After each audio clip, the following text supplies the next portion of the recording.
Assalamualaikum warahmatullahi wabarakatuh. Selamat pagi semua. Alhamdulillah, mudah-mudahan kita semua dalam keadaan sehat walafiat, sehat badan, juga sehat pikiran. Amin, insyaallah. Bismillahirrahmanirrahim. Alhamdulillahirabbil alamin. Assalatu wassalamu ala asrafil anbiya'i wal mursalin wa ala alihi wa ashabihi ajma'in. Bersyukur kita kehadirat Allah Subhanahu wa taala atas nikmat dan karunia yang masih kita rasakan sekarang ini. Sholawat dan salam senantiasa terucap dari lisan kita sebagai ucapan yang paling indah. Allahumma sholli ala Muhammad wa ala ali Muhammad. Alhamdulillah, pada pagi hari yang berbahagia ini, saya ingin menyapa kembali sahabat sekalian dalam video yang singkat ini.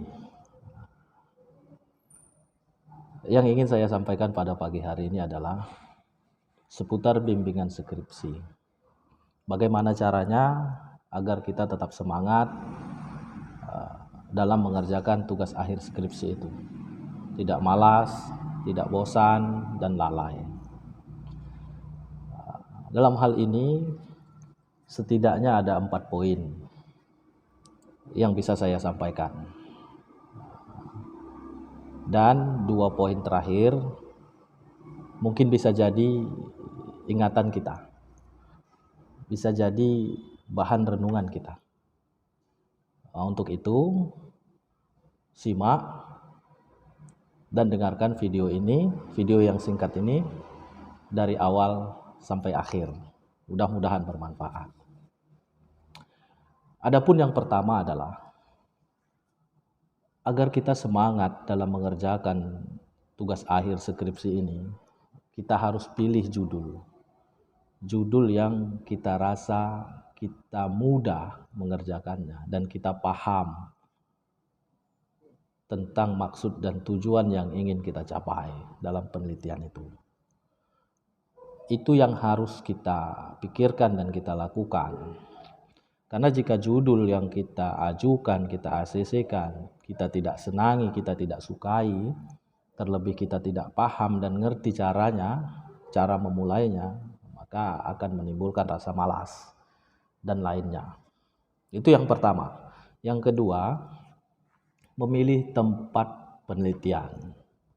Di mana penelitian itu akan kita laksanakan. Itu menjadi penting.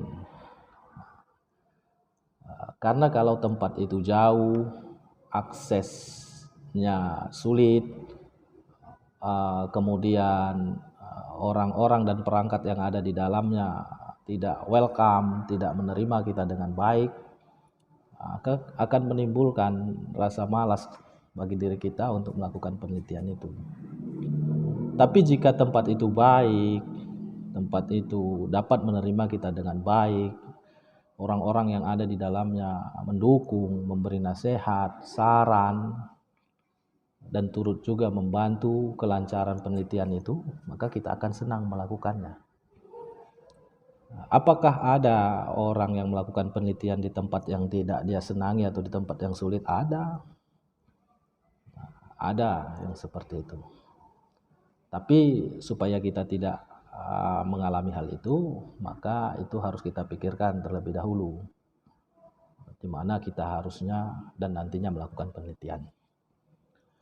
Kemudian yang ketiga, jika dibolehkan sebenarnya, kita harus memilih dosen yang kita anggap mampu membimbing kita dengan baik dalam penyelesaian tugas akhir ini. Mungkin dosen yang suka atau gemar membaca, dosen yang gampang memberi masukan, saran, nasihat, atau motivasi. Dosen-dosen yang mudah menjawab pesan baik WA, telepon, atau mudah ditemui. Dosen-dosen yang mudah menyediakan dan meluangkan waktu untuk bimbingan. Nah, kalau kita boleh memilih, kita boleh cari dosen-dosen yang kita anggap bisa dan mampu untuk membimbing kita dengan baik dalam menyelesaikan tugas akhir ini. Dengan begitu kita akan terpacu dan kita tidak akan lalai karena kemungkinan dosen itu akan lebih dulu menyapa. Bagaimana, sudah sejauh mana perkembangan, sudah di mana pekerjaannya, kapan kira-kira bisa saya baca dan lain sebagainya itu. Itu yang ketiga. Nah, namun yang keempat adalah memilih teman yang baik. Tidak semua teman di kelas itu baik dalam berinteraksi kepada kita saat tugas-tugas akhir ini. Karena ada saja nanti yang pengen duluan, pengen cepat, main sendiri, dan lain sebagainya. Nah, ada seperti itu.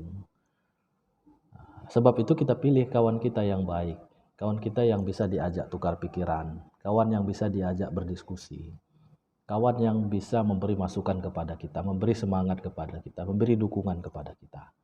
Nah, jika kita pilih kawan-kawan yang seperti itu, maka kita akan semangat kembali, karena ada timbul perasaan ingin menyelesaikannya dengan cepat. Namun jika kawan yang kita pilih acuh, malas-malasan, santai, maka kita juga akan seperti itu.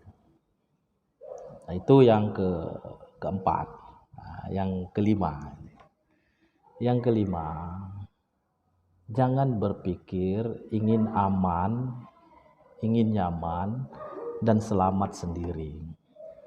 Walaupun jika kita berpikir seperti itu tidak ada salah dan tidak ada yang menyalahkan. Tapi dengan kita melakukan itu sendiri, kita mengerjakan sendiri untuk mencari selamat dan pengen cepat sendiri, tanpa bertanya kepada kawan yang lain, mereka sudah sejauh mana dan lain sebagainya. Begitu kita selesai duluan atau ACC duluan proposal hingga kita seminar, maka akan timbul rasa besar hati.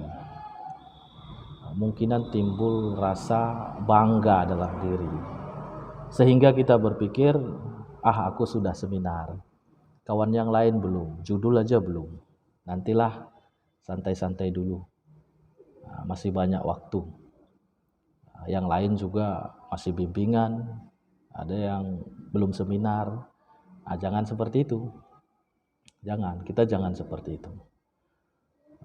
Walaupun kita sudah dulu memulai bimbingan dan sudah ACC atau kita sudah seminar, kita tetap jadi pribadi yang baik. Kita bertanya kepada kawan-kawan itu, mereka sudah sejauh mana, apa kendalanya jika ada. Mungkin kita bisa membantu dalam memberi masukan, dukungan, atau motivasi. Kemudian kita ikuti mereka. Mereka seminar, kita ikuti. Dengan berprinsip seperti itu, kita akan menjadi pribadi yang lebih baik. Dan tentunya kita juga akan menjadi lebih semangat. Kawan-kawan tadi semangat, kita juga akan semangat. Dan kita tetap menjadi pribadi yang baik di mata kawan-kawan kita itu. Itu yang penting. Itu yang sering dilupakan sebahagian orang. Sehingga kawan yang lain menilai dia cari selamat, mau cepat, sombong, dan lain sebagainya. Ya, walau tidak seperti itu yang sebenarnya. Tapi yang jelas, rasa peduli, perhatian, rasa kebersamaan itu penting. Kita masuk ke kampus itu dengan bersama-sama. Kita kuliah, menjalani perkuliahan itu bersama-sama, maka akan lebih baik jika kita saling mendukung, saling berinteraksi, saling memotivasi, saling memberi masukan, dan kemudian kita menyelesaikannya bersama-sama. Itu yang penting. Yang terakhir adalah orang tua. Orang tua, dia bersusah payah dalam bekerja. Pagi, siang, sore, mungkin malam, banting tulang, hanya untuk memberikan pendidikan yang layak bagi anaknya. Dia tidak pernah tahu kayak mana kondisi anaknya. Terlebih lagi anaknya itu ngekos atau dirantau orang yang jauh. Dia juga tidak pernah tahu kesulitan yang dihadapi anaknya dalam kuliah dan menyelesaikan tugas akhir itu. Dia tidak tahu itu. Tapi yang dia tahu hanya satu. Dia tulus ikhlas bekerja mencari uang untuk menyekolahkan anaknya, menguliahkan anaknya, yang anaknya itu kuliah dengan harapan anaknya itu berhasil dan sukses meraih cita-citanya menjadi seorang sarjana. Nah, ketika kita putus asa, ketika kita bosan, ketika kita tidak semangat, ketika kita merasa jenuh, coba ingat wajah orang tua kita. Hanya satu yang diharapkannya, satu saja, selembar kertas undangan yang dia nanti bisa berdiri dan duduk dengan rasa bangga di kanan dan kiri anaknya pada hari wisuda. Itu saja. Semakin kamu lalai, semakin kamu lengah, semakin kamu malas, semakin kamu bosan mengerjakan tugas itu dan menyelesaikannya, maka semakin lama orang tuamu itu menunggu, berharap dengan sangat kapan masa dan waktunya itu tiba. Kesehatan orang tua itu tidak sama. Ada yang badannya masih tegak dan kekar, ada yang sudah membungkuk, ada yang sudah ringkih, bahkan tidak sedikit yang pesakitan. Namun kembali lagi, satu yang ditunggunya dari anaknya, selembar kertas undangan agar dia bisa berdiri dan duduk dengan bangga di samping kanan dan kiri anaknya yang telah berhasil menyelesaikan pendidikannya dan meraih gelar sarjana. Untuk itu, tidak ada alasan bagi kita, tidak ada alasan bagi kita untuk lalai, untuk santai, untuk bosan, untuk bermalas-malasan. Tidak ada. Kejar impian, penuhi harapan orang tuamu. Mungkin hanya itu yang bisa diharapkannya darimu. Dari hasil kerja dan jerih payahnya, mencari uang untuk membiayai pendidikanmu.